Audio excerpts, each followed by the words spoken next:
also. Corey Brock is on phone with us. Hello, Corey. It's Woody and Les. Woody and Les, thanks for having me. I appreciate Yeah, sure. it. Hey, Corey, the Padres have never won a World Series.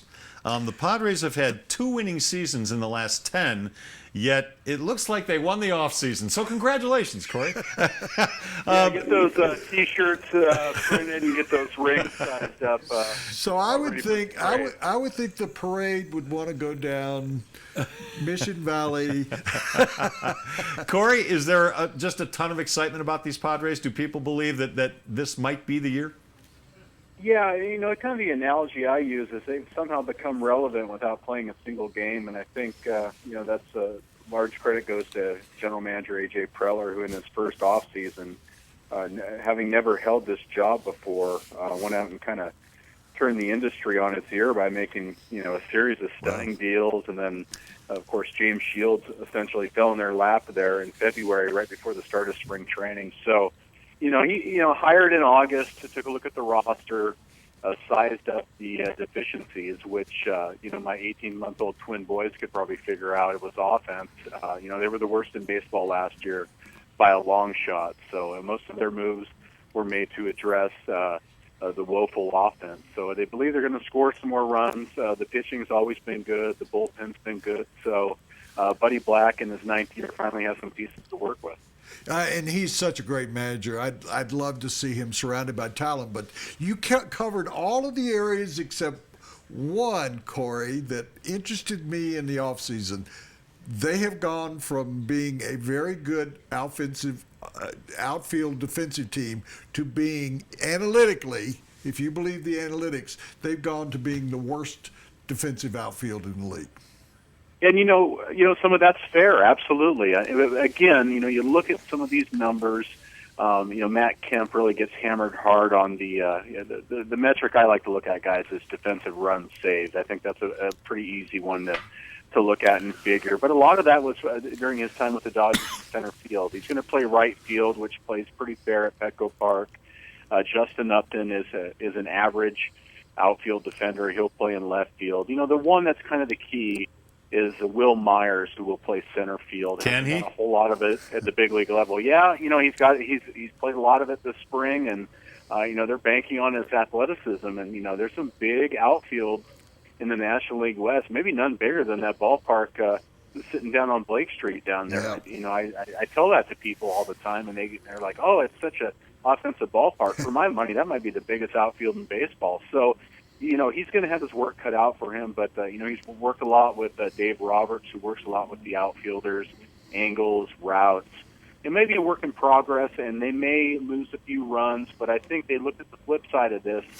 The offense was so bad that they acquired offensive players first, and it wasn't defense be damned, but I think they realized that, there may be some shortcomings there, but ultimately I think they're going to be better off for it. Hey, Corey, that outfield might be the best Padres outfield since they had, Tony Gwynn, Greg Vaughn, and Steve Finley out there.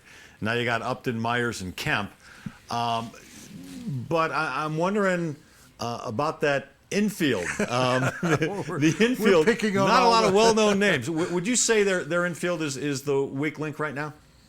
Yeah, absolutely, especially from an offensive standpoint. You have a couple guys that, they're really leaning on and counting on some bounce-back years from some guys who have performed in the past. And I think you look at Jed Jerko, who had a nice rookie year in 2013, had some injuries last year, and Yonder Alonso, who they got from the Reds a few years ago in the Matt Latos deal. He had 39 doubles his first year with the Padres. He's had some injury issues as well. Yeah, granted, these new pieces are wonderful, and beyond the outfielders you guys mentioned, we're talking Will Middlebrooks at third base.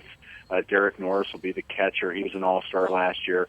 But, unless these other guys, the incumbents, play up to the level or at least close to the level where they've been before, I don't know if it'll all go for naught, but, they really need these guys. They need some sort of semblance of bounce-back year from these guys. Corey Brock from MLB.com is with us, an exceptional reporter and even better writer. And I would look at the bigger picture of the division. As I said at the outset, everybody's picking the Dodgers. The Giants, I'm I'm not so sure, and I think Les agrees with me. Yeah, they lost meat in the middle of that lineup. They lost. Yeah. You wonder about they didn't really help their pitching. Are the Padres in a situation, and I assume you, like most of the rest of us, would throw a coin up in the air to see whether the Diamondbacks or the Rockies are the worst team in the division, but can the Padres really compete for at least a wild card spot, or do you think they have a chance at even winning the division? Yeah, I'd say a wild card, absolutely. I still think it's the Dodgers division, and yeah, the Giants to me, that's kind of a weird one. What's that? The deal they have going where they're bad every other year, and they won the series last year, so this is supposed to be their off year. But I looked at their off season, and Woody, coming out of the break, you touched on it. I didn't like any of the moves they really made in the off season, especially when you're trying to replace Mike Morse and Pablo Sandoval with Aoki and McGee. You're just not getting a whole lot of offensive upgrade. Again, in a big ballpark there, I'm thinking about these night games in April and May with that heavy, dense marine layer, and I find it hard for them to. I find it hard seeing them scoring a lot of runs. I think the pitching, aside from Bumgarner, is just okay. But for some reason, their general manager Brian Sabian seems to wield a magic wand right around the trade deadline, and they become a kind of a different team. But I have to think.